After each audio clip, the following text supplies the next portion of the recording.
महाराष्ट्र की political pitch पर यानी सियासी पिच पर उतरे देश के प्रधानमंत्री मोदी ने जोरदार अंदाज में विपक्ष के हर वार पर करारा पलटवार किया। जाति से लेकर संविधान तक, आर्टिकल 370 से लेकर महिलाओं और आदिवासियों के अधिकार तक प्रधानमंत्री मोदी ने विपक्ष को हर मोर्चे पर महाराष्ट्र के चुनाव और झारखंड के चुनाव में घेरा है और कहा कि एससी समाज की एकता को तोड़ना कांग्रेस का एकमात्र लक्ष्य है, एजेंडा बन गया है।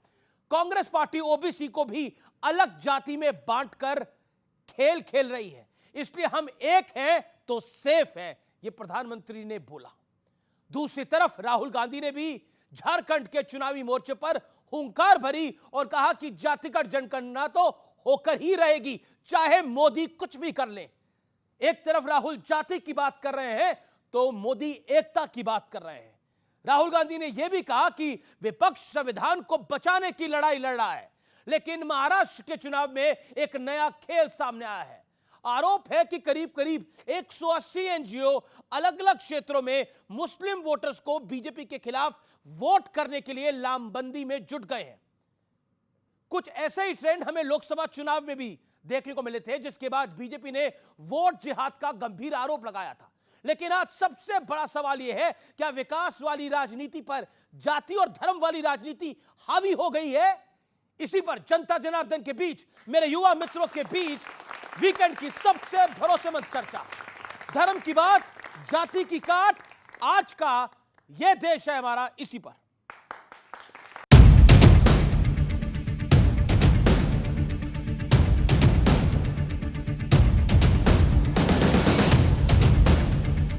महाराष्ट्र में पीएम मोदी कांग्रेस पर गरजे तो राहुल गांधी ने झारखंड से पलटवार किया।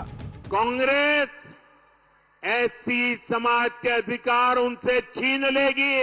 आपको कांग्रेस की इस खतरनाक साजिश से सावधान रहना है। आपको याद रखना है, एक है तो सेफ है। आप मुझे बता दो, कौन सी प्राइवेट यूनिवर्सिटी को आदिवासी चला रहा है? कौन सी प्राइवेट यूनिवर्सिटी को दलित चला रहा है? मुझे बता दो, नाम बता दो। ये बड़े बड़े जो अस्पताल है, मुझे बता दो, इसको इनमें से कौन सा है जिसका मालिक आदिवासी है, जिसका मालिक पिछड़े वर्ग का है? कांग्रेस और यहां अगाड़ी वाले लोगों से कहना चाहता हूं, पाकिस्तान के एजेंडे को देश में बढ़ावा देने की कोशिश मत करो। कस्बे में आप केवल और केवल बाबा साहब आंबेडकर का संविधान ही चलेगा, ये मोदी का फैसला है। जहां भी बीजेपी के लोग जाते हैं, वो भाई को भाई से लड़ाते हैं। एक धर्म को दूसरे धर्म से, एक जात को दूसरी जात से, एक भाषा को दूसरी भाषा से लड़ाते हैं, गुस्सा नफरत फैलाते हैं। मितभाषी वाचाल बन गए हैं, आजकल सत्य वचनी झूठे प्रचारक बन गए हैं, अभय निवारण करने वाले भय का प्रसारण कर रहे हैं। महाराष्ट्र में पीएम मोदी की रैली से पहले डिप्टी सीएम देवेंद्र फडणवीस ने एक वीडियो ट्वीट किया। अगर हम बटेंगे तो बांटने वाले। इस बीच शरद पवार की बेटी सुप्रिया सुळे ने बीजेपी पर गंभीर आरोप लगा दिया। एजेंसीज का दुरुपयोग करके घर तोड़े, पार्टी तोड़िया, महाराष्ट्र की सरकार गिराई। लेकिन इस बार महाराष्ट्र विधानसभा चुनाव में एक नया ट्रेंड देखने को मिल रहा है।